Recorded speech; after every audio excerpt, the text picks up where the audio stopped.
on this episode of Clear the Air. A woman asked me how old she was. It's a dangerous question. I looked at her and I says, I don't know whether to make you younger because of your beauty or older because of your wisdom. She says, you ought to be in politics. So then I ran for the legislature.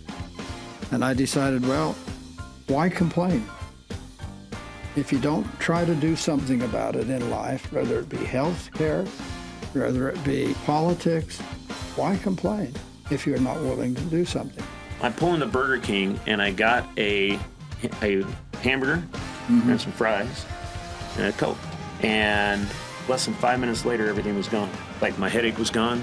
And I realized that I hadn't had a thing to eat or drink in 3 days. Welcome to Clear the Air podcast. I'm your host, Nate Jones, and I'm here with a special guest, Lloyd Selleniet. Selleniet. How you doing today? I'm doing okay. Just okay, not great? Yeah, well, I've been out working in the garden this morning. I have a big organic garden, and so I was out working at that. So I'm a little bit tired, got up really early. Dude, it's 8 o'clock in the morning. I got up a lot earlier than that. No, I said it's 8 o'clock now. Oh, well, that's right, midday. Anyways, thank you for taking time to come down here. I know you have a lot of gardening going on. And, I've known you now for what? Well, I've known you since you were 80, so I guess that's 5 years. 22 years ago? 22.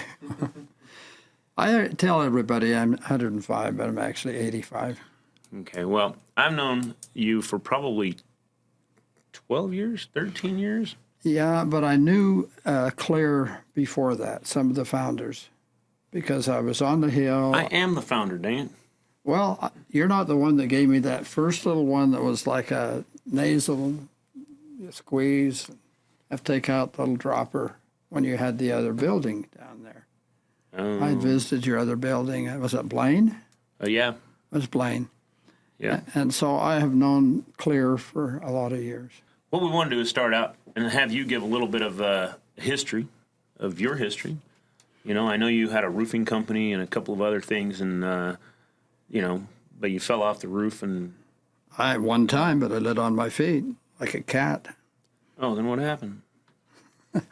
Something else hit me in the head. Oh, okay. But give us a little bit about your history and how... Well, I was raised in Centerville, Utah. We had a huge organic garden. We had cows. I drank raw milk all those years. And I had a person where I went to church that had a retail outlet for health food and a bakery. He had a saying, the whiter the bread, the sooner you're dead. I don't think they can do that now. And he's the one, after I was foolish enough to run for the legislature, and I'll tell you about that in a minute. I'm very conservative in my politics. I almost libertarian. I believe in individual responsibility. I believe we should take care of our body. I have battled when I finally was foolish enough to run for the legislature. For 8 years, I had little tiffs with the Medical Association on choice and freedom and health care. I also, after I left the legislature, I was elected in 76, served 6 years, was unseated by a teachers' union, came back for 2, and did a lot to help the industry. When I first went in the legislature, the attitude was that those in the natural product industry were putting a bunch of weeds in capsules in their garage and selling them. I don't think Isn't that really what the pharmaceutical industry does? Just about. Just about. Anyway, through the years that I served there, I did everything I could to help build the industry. I used to take tours to some of the bigger companies, et cetera. I was also very close to Senator Orrin Hatch, who did the dietary supplement health education. I had worked with the owners of Good Earth. I think they have about 6 stores, 2 here in this area. And we had worked on a lot of very positive issues. We'd worked on legislation that helped protected the industry. And when I left the legislature in about 86, 88, I started lobbying for the industry. Probably my main client was Nutraceutical, which is a holding company. They were in Park City at that time. But a few other companies. I don't know that I ever acted as a lobbyist for Clear, but Murdoch, Ken Murdoch was one, and Rich was one, a few others. But I did some work, kind of looked after. You should probably point out that Ken Murdoch was the founder of Nature's Way. That is correct, and I'll talk about him when we. Who was the other guy, Rich? I don't know who I'm talking about now. But during those years, well, when I left the legislature, Ray Howard, who was Good Earth, and I had been working together. We did a naturopathic physician licensure bill that we pushed through, which really opened things up for natural products here in the state of Utah. Well, during that tenure, we were having a lot of trouble with FDA. And of course, you never have any problem with governmental relations, do you? I love us. I love our great and glorious, very amazing, wonderful government. They always have the best interest of the people at the forefront of their actions. We were close enough to Orrin Hatch. I remember the day. Ray and I met him in Salt Lake in his office. He was in town, and asked him if he would file the Dietary Supplement Health and Education Act, which, of course, was a massive bill and going to take a lot of effort. And he said he would, and he happened to have his assistant, Trish Knight, I believe was her last name, happened to be in town, had her come in, we talked about it. From there, I drew on my experience as a legislator. I found that form letters were not as effective. They have some effect. And I found that petitions have some effect, but anybody will sign a petition. I bet I could even get you to sign one. Ray and I sat down and developed a strategy that had never been tried on a national level. And it had four, of course they can't see, four legs to the stool. The manufacturers, of course, were key, one of the legs. The retailers were very, very key, and the customers of the retailers, and of course then Congress. What Ray and I came up with, and Ken Murdoch eventually put up the money and used his list to start it, we came up with a letter writing campaign that we had 3 or 4 different outlines, not form letters, outlines on the wall above a card table or a table in each of the retail stores. And we had 4 different colors of stationery and the list locally of who their legislators were. And then in each store, they would sit down and help them write out in hand their letter to their senator, 2 senators and their representative. And then they would mail it for them. We were told later that was the most intense lobby time. Ken Murdoch, I think, put up 50,000 back then, which would be like 150 now. And his list, and then we had other companies. We were told that was the most lobbied since the Vietnam War. I was talking to somebody a month or 2 ago that worked for Hatch, and he says, we used to use these truck boxes of mail into committee meetings. And that had a lot of effect. And I think that's the way I would do any kind of a lobby on Congress now. And we did the same thing. We had our own equivalent to FDA or licensing here in Utah, going after a lot of our companies saying, oh, you're practicing medicine in these stores. And we pushed through a bill, and Dave Robinson was the head of DOPL at that time, and he was hard to deal with. He wouldn't work with us. What is DOPL? Department of Professional Licensing? Yeah. Okay. And he wouldn't deal with us, so we did on a mini level in each of the stores and had them write, and well, we mainly had them call and talk on the phone to their local legislator. And a bill that he had that we were trying to amend, he couldn't get out. They'd stopped it in the Senate. They wouldn't pass it.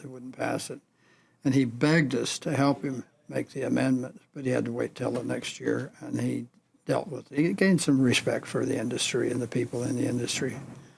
And that was important. That was a trial run. But yeah, the Dietary Supplement Health Education Act. I didn't actually go out in the field. but I advised a lot of people, and I think you were going to ask me about my lobbying about lobbyists. I have respect for some lobbyists. Others will take any client that comes along. The years that I lobbied, I would not hire on as a client if I didn't agree with what they're doing. That was the approach. And that's why I'll volunteer time now, because I don't need to be paid for something that's good. Waxman out of California during the dietary supplement health education was one of our big block. He was chairman of the committee that would come through. He was difficult to deal with. And so we organized a group of natural product owner stores to go meet with him. They were constituents. And they wanted me to come down. Now, I could have made a good piece of change. Well, was Waxman supporting you or blocking you? He's blocking it. Yeah. Okay. Thank what you. was the purpose of that? Oh, he didn't agree with the dietary supplement health education. I think he was more pharmaceutical. It's crazy that people think that it's one or the other. Well, they wanted me to come down, and I says, if I come down, I'm going to be just a lobbyist. And this is where I think lobbying really pays off as constituents. I said, if you go in as constituents and you will pre-organize, have a good spokesman that's part of your constituent group, not a lobbyist, and present it to him, I think you'll get further. And I said, and I'll coach you. I won't come down, but I'll coach you. And that worked well. We had Waxman flip on FDA and so on finally, because it would have cost him an election if he was afraid of it. Well, there's a lot that's happened since the 1980s when you were doing that. 30 years and ago. Today. I hate to think of it. It means I'm getting old. I don't think getting is the word. Gotten. I think you're right, Nate. Some days I feel 105. But I have a standard joke. I say some days I feel 80, some days I feel 18. The days I feel 18 is when I make the biggest fool of myself. Yeah, I can see that. But from personal experience or from mine? No, because just I don't have to have personal experience. I learn from other people's experiences. I try. So, looking back over the last 30 years since the Dietary Health and Supplement, the whatever that is, Health Education Act, how much has changed?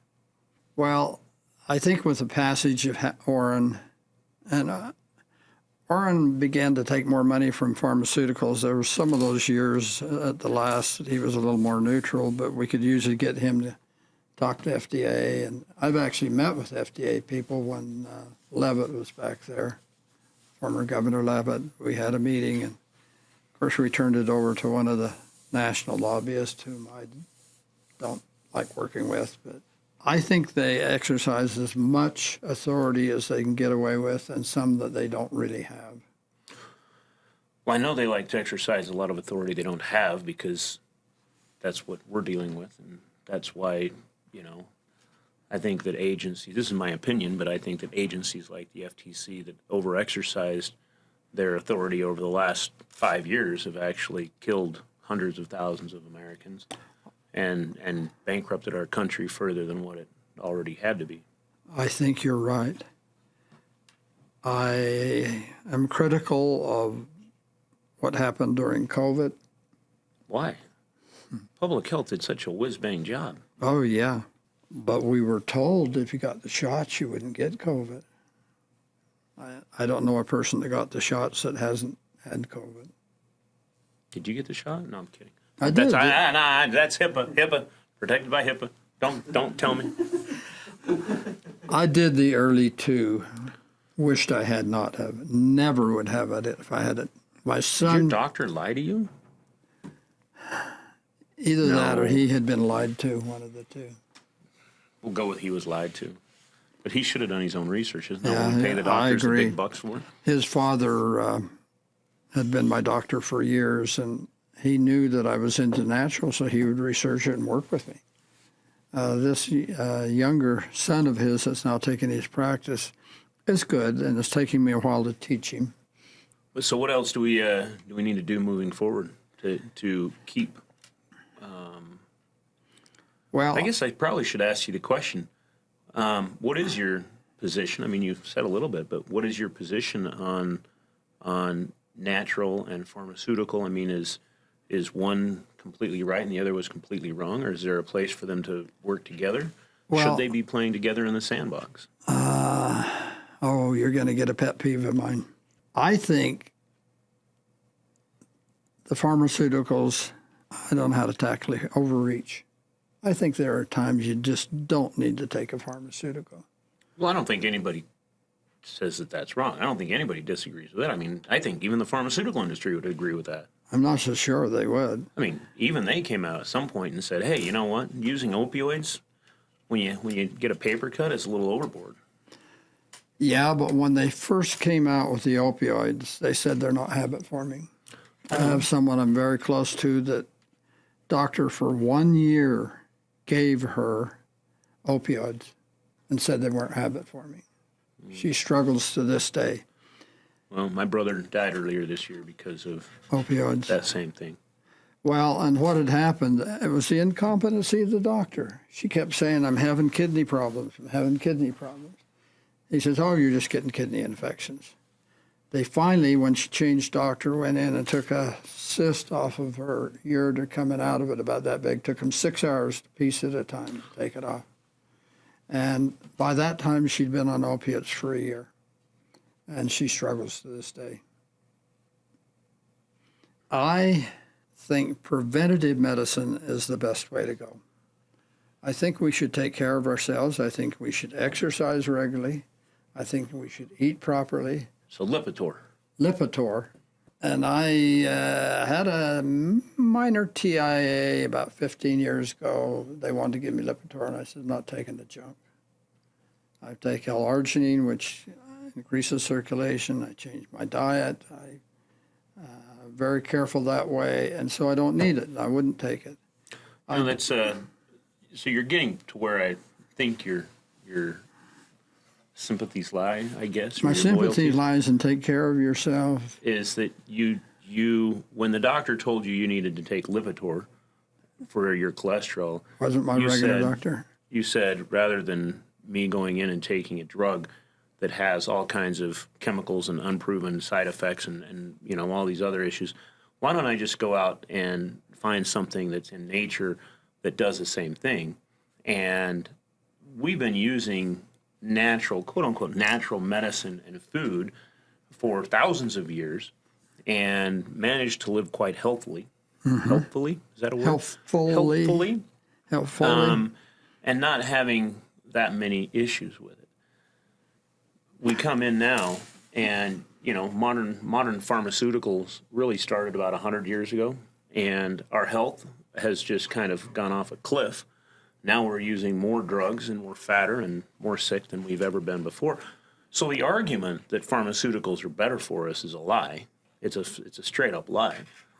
And I think you agree with that. Oh, I agree. But the question is... Of course, the solution to everything, you're going to get a wisecrack out of me. You need to be eating about 200 pounds of sugar a year. I only get 180. We both know what that does. We do. I think sugar is horrible. Well, I think that's why we have an increase of diabetes. People are eating too much sugar. Now, I have to admit, I had sugar this morning. I had a couple of dates. What were their names? Does your wife know about this? Yeah, she was right there. Okay. I mean, this is Utah. Yeah, no way. You can I mean, there's and apples. I like apples. We've got peach trees coming on now. I'll eat peaches. I'll eat nectarines. I've been eating squash like crazy. I have a lot of squash. I like garlic. Can't you tell? Yeah, I can. I wasn't going to say anything. I think, well, now you go back to garlic. What was the use of garlic for hundreds of years? To fight off vampires. It's a natural antibiotic. World War I, before they had antibiotics, if they had a wound, they'd pound up garlic and put on it. Garlic has a lot of benefits. Can't think of them all right off the top of my head. You know, you got me on the spot. And if you... So my other question is Is there a place in the sandbox for the pharmaceutical industry? I would think a very, very severe infection would be about the time I would take an antibiotic. Okay. And that would be...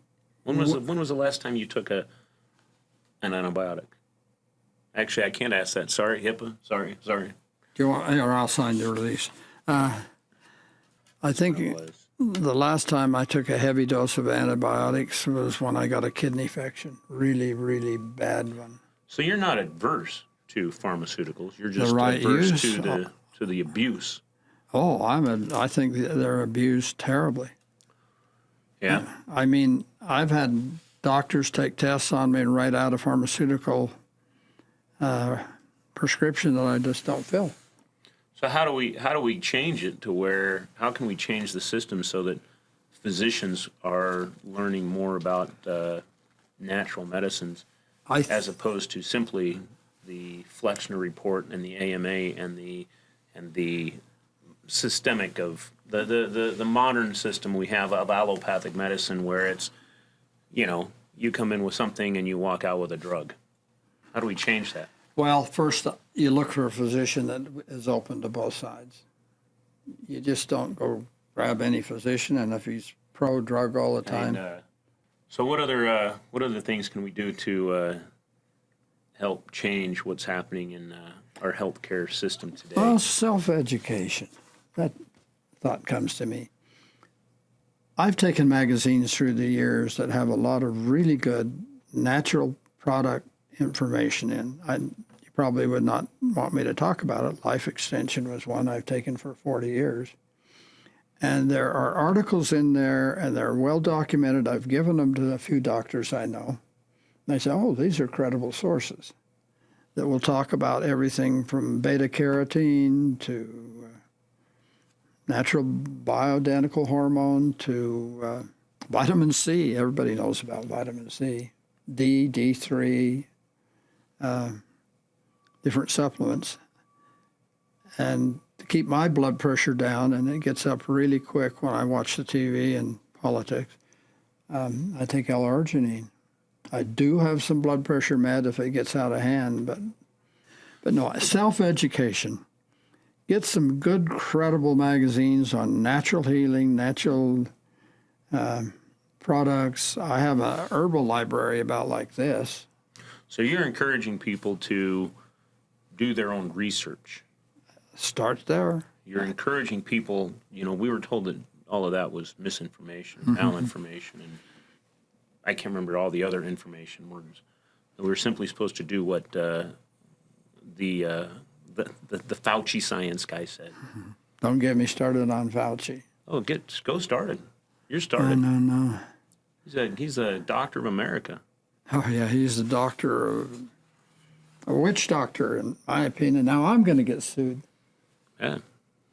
No, I think he gave bad advice. Well, I think he's been giving bad advice his whole career. And I think he made money off of it. Oh, absolutely. My personal opinion. We don't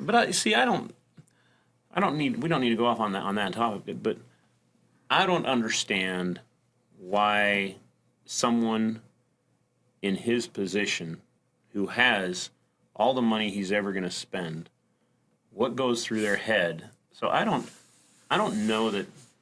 You don't want me to say it? I say it because I don't understand it. I mean, I can't imagine that someone who's, what is he? He's 80 years old. He's your age. Yeah, he's an old bugger. But, when you're that old, to sit there and say, well, I'm going to make another $1 million a year, what are you going to go spend it on? I mean, what's the point of making money? I mean, does he think he's going to live forever? I mean, he does. He's got all the mRNA stuff. I guess he maybe could. I believe that to make money, I'm going to put it that way, there are those that will conspire together on top levels to figure out programs to make money. I get so angry when I watch TV ads on pharmaceuticals, knowing a lot of it is nonsense. Yeah. I just quit watching TV. Oh, I watch politics. All those years I spent in politics, I like to stay on top. Makes me angry. So you're telling me that 50 years ago you were in politics for a couple of years? No, I was in politics 35 years ago for But at 18, you couldn't vote till you're 21 when I was a kid. They changed to 18. I got involved. Religious influence made me very conservative. A man named David O. McKay kind of set the stage for what I started to believe. And I decided, well, why complain? If you don't try to do something about it in life, whether it be health care, whether it be politics, why complain if you're not willing to do something? So I started at 18. I sent for the national Republican and Democrat platforms, and the state platforms, and the county platforms. I read through them, and I decided the closest I was probably at that time the Davis County in policy, and it was the Davis County Republican.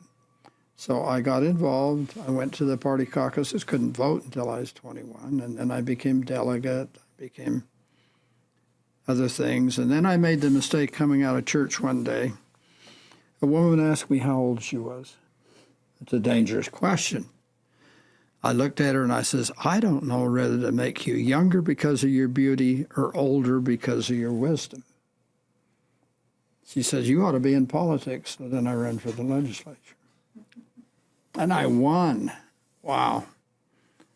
I out-strategized the one that ran against me. And won, was there for 3 terms, unseated, back for 1 more term. And pushed for a lot of really good things. Tried to slow some of the agencies down. Battled periodically with the Utah Medical Association. Tried to be nice, but we would lock horns once in a while. Well, that's good. We should all have somewhere where we can lock horns and tussle every now and then. Okay, so what other big issues do you think, or are you working on that you would like to solve, that you would like to help solve, in the next 20 years? I'll continue to help anybody in the natural product industry. I like sharing the thing we did when we did Dietary Supplement Health Education Act, sharing that expertise, sharing the experiences I've had and what seems to work and what does not seem to work. I haven't lobbied professionally since I was 75. So we're, the way that I, got you to come in here and talk some of these is we're actually starting, based on some of what you did in the past, we're going to start working on doing some lobbying with the government right now, because the federal government right now is over-regulating supplements to the point that it's fairly obvious that they're over-regulating with the intent to shut down the industry.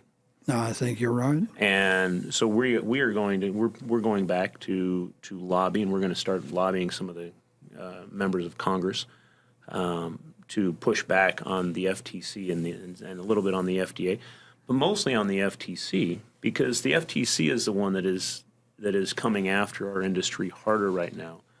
I think we've discussed this in another podcast, but they're suing us because we made statements that were based on science during COVID about nasal hygiene. I mean, who would have thought that washing your nose for an upper respiratory issue would have any effect? And, we're going to do some of what you did back in the 80s, and we're going to try to get some of the retailers, some of the people involved to help get some of these letters sent into people in Congress. I think your secret is the retailer and the retail customer. Yeah, and we're going to go out there too. I'm willing to volunteer time. I'm not willing to spend a lot of money and fly out of the state. Oh, well, I know somebody's got an airplane. We're just going he can take. We're just asking you if you will go around and sit in all this, spend one day in each of the stores in Utah, and help with that. I don't even drive that far anymore. Well, I'll have someone. We'll get someone to drive you. I mean, my daughter. She has a Tonka truck that she'll drive you around. It's a little electric car.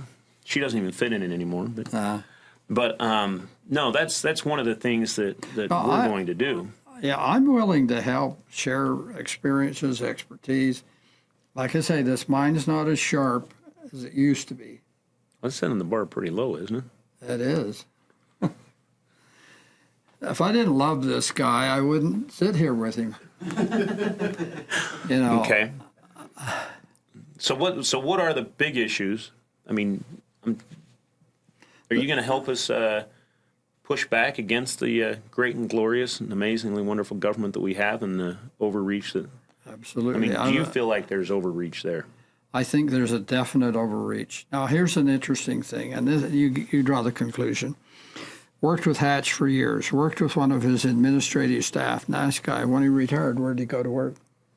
Probably the farm industry. It's where everybody goes. Actually, that's what he did. And I thought, what?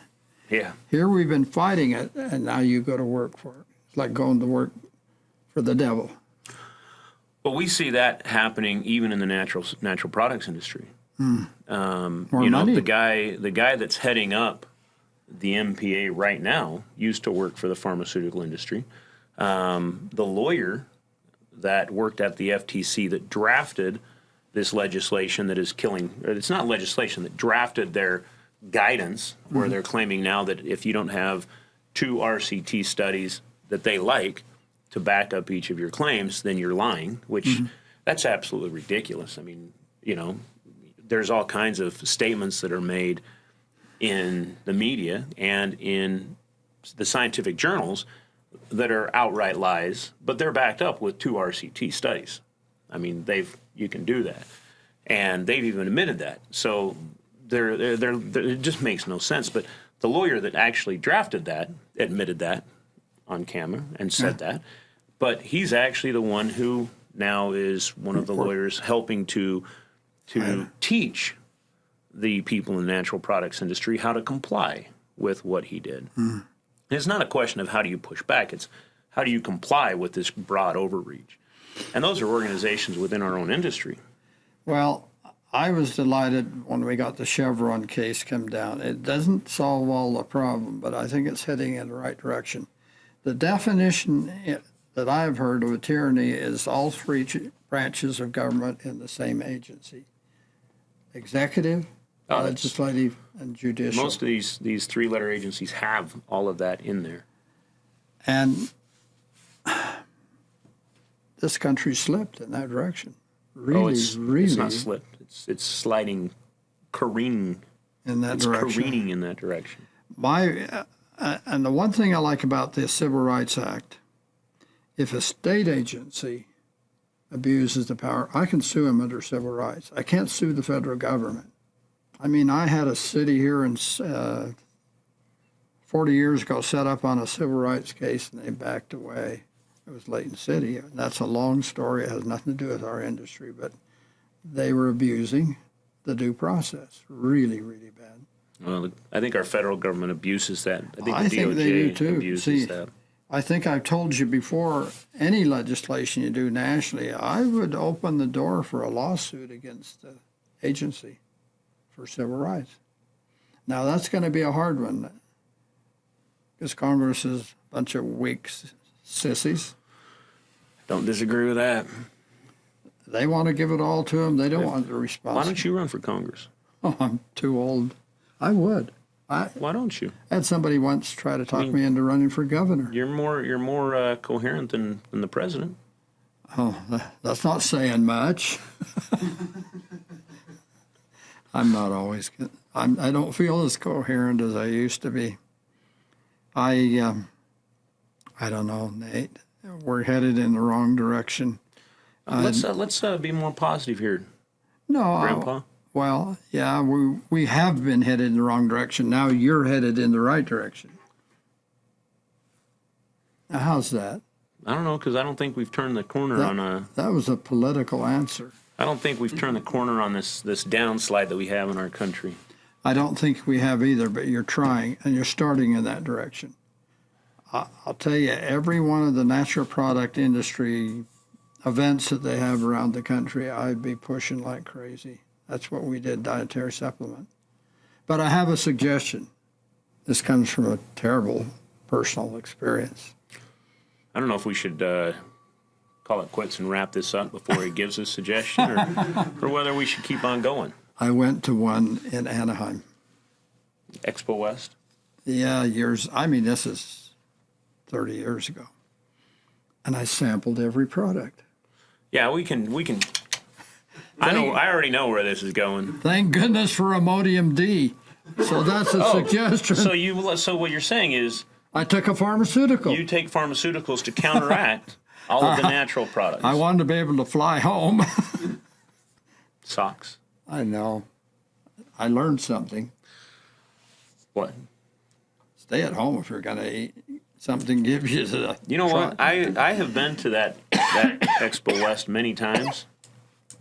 As a company, it was a great experience, and we went there as starting out. So the Expo West, I'll just for people that don't know, it's a natural products expo, and it happens in Anaheim, California, every year in March. I want to say the second week in March, right around there.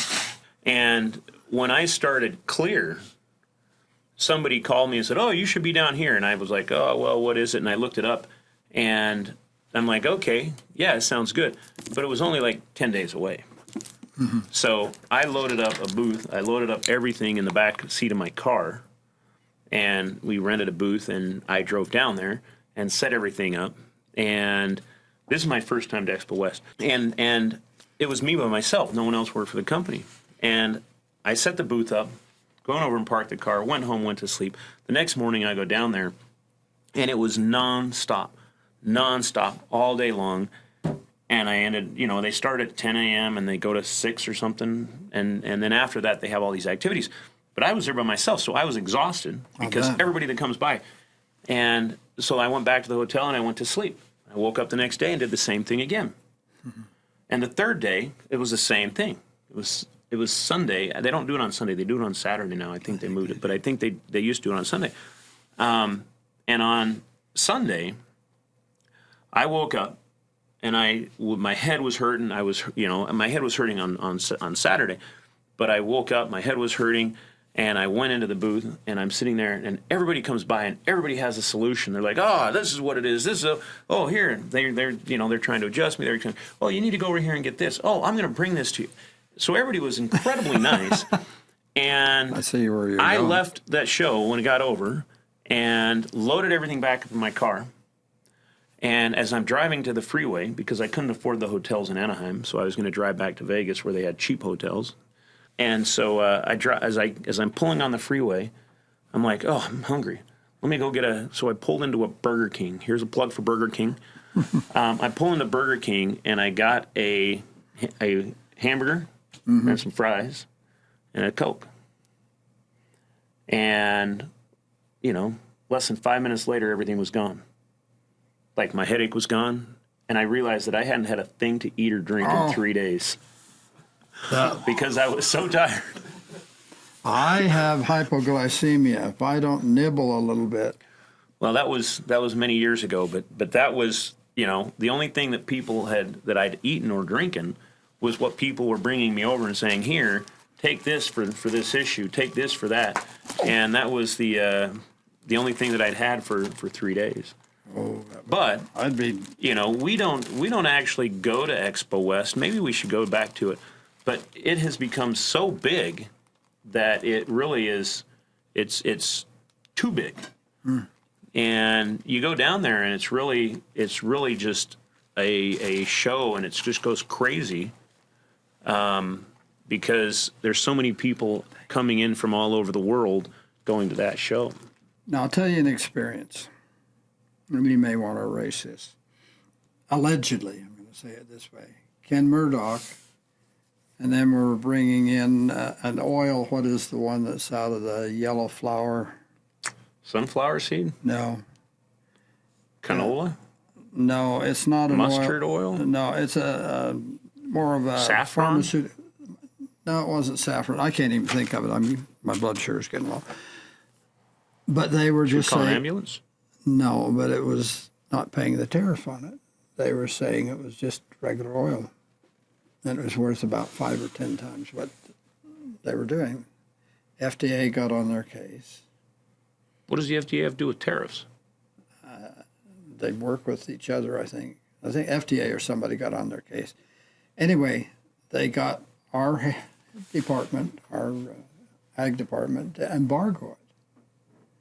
Then they had me go down with them and talk to them, and I railed on those guys. I didn't know what had happened. I didn't know they were cheating on the tariff, allegedly cheating on the tariff. I railed on them. I'd sue you guys, but and their attorney and Ken was like this. Allegedly, they were like that. Allegedly. I know Ken, and I don't ever think he went like this. I don't think he did. Well, they were not saying a word. I found out later what they had been doing. I think it cost their attorney his license. Well, so what you're trying to point out is sometimes companies in our industry, in the natural products industry, well, I'm do actually things that trying are to wrong. point out that the state didn't have the authority to do that. They could, had it been a legitimate thing they were doing, they could have sued the state of Utah, but they couldn't have sued the federal government. They were acting for the federal government, embargoing it, but they didn't have the statutory authority. And the government doesn't need statutory authority. They do whatever they want. I know. We got to wrap this up pretty soon because you got to go eat some cashews. I have to. Oh no! Haven't you got some chocolates out there with sugar in them? No, we don't eat chocolate. Don't you? No. They do a little dark. Oh, there's so many things I could say right there. I know. Lead. Allegedly. Allegedly, they say some of the darker chocolates have lead in it. Oh, well, then don't eat them. The ground that they're because lead affects your brain as it's developing, and at your age, it's still probably developing. Well, I don't have any effect on my brain, but who are you? Yeah. Anyways, we got to get Lloyd. We want to thank you for being here today, and we got to get him back to the treatment center for mentally. Kidding, I'm kidding. We got to get you out to where you can have something to eat. But anyways, we want to thank you for coming in and telling us about your interesting life. Rambling on. Pretty much. I just rambled a lot. That's what we all do. But you know what? Listening to people ramble, I have learned, is many times one of the best ways to learn many words of wisdom. You know, you listen to podcasters that just ramble on and talk and go. And I think you learn more in 30 minutes listening to them than you do listening to the media, where they come in and for 30 minutes they cram stuff in there. But you're missing the essence of what it is. And so, you know, coming in and having you ramble, as you're saying, is really learning about the history of the Health Dietary and Supplement and Health Education Act and how, you know, the pharmaceutical industry is kind of screwing America and the world. Oh, I think they are. So again, I come back to people need to educate themselves. well, those are words of wisdom to live by. Go learn about what it is. Go learn what when your doctor tells you something. You know, make sure that you don't blindly follow it, but go read up on it. Maybe get 2 or 3 opinions on it. But find a doctor that understands natural medicine and one that understands pharmaceuticals. And that's hard because most of the medical schools, you know, I live here in Utah, and I just heard that the BYU University is going to put a medical school in, which I think is so short-sighted. I can't even understand why they're doing that. I don't know. I heard that, but I don't know what they're reasoning. I don't understand it because I think that right now there's so much change going on in medicine that to put a medical school out there right now is putting an investment of hundreds of millions of dollars, and there's no clear path to the benefit of that. No, well, I don't know. I'll have to. But we're not here to discuss universities and politics. Politics? Yeah, that's what we've got to. We're here to discuss public health and how that matters and how politics plays in public health. But we got to get you back, and I got to go take my daughters out to their party. And he didn't invite me to go water skiing, my favorite sport. Well, you know, I did invite you, actually. You did after I pushed you a little bit. Yeah. But I would like to thank Paul, Lloyd. I would like to thank Lloyd for taking the time to drive down here and put off the weeding in the garden for an extra couple hours to come down and chat with us. I think there's a wealth of knowledge in that head if he can figure out how to access it. That's the problem. Well, there's one thing about getting older. I get to relearn new things every day. Hey, that works. Did you learn how to make pancakes? I'm kidding. Whole wheat. I'll tell you a secret. When you make whole wheat pancakes, get a good apple and grate it and put it in your batter in your batter, Then you just and it'll make them more. They won't be dry. They'll be more moist. They'll be better. I just add eggs and it does the same thing. Oh no, eggs are there, but you got to grate up an apple. Because I grew up on whole wheat pancakes. In fact, the pancakes I grew up on, I had to grind the flour. Well, My mom and dad would buy U.S. government surplus wheat in these big barrels, and we had to actually grind it to make the flour, and then we would make the pancakes. We still do, but we don't do it by hand. Oh, yeah. It's a stone mill, very fine flour. Well, there you And go. my wife, all of the grandkids love her pancakes. But the secret is she peels an apple and then puts that in. Yeah, try it. I'll try it. Try it and see what you think. Anybody else want to try that? And, next time make some whole wheat pancakes and grind up an apple, mush up an apple, shred an apple, Shred an apple. chew it up and spit it back in the batter. I don't know. But anyways, we do want to thank you for coming down. My privilege. Thank you. And that's another, we'll wrap up this episode. It went a lot longer than I thought it would. Well, I you thought can, you'd you, be you dead can after edit 5 it. minutes in the water. Oh, I can ramble on all day. It might not make much sense, but I can. We're all good.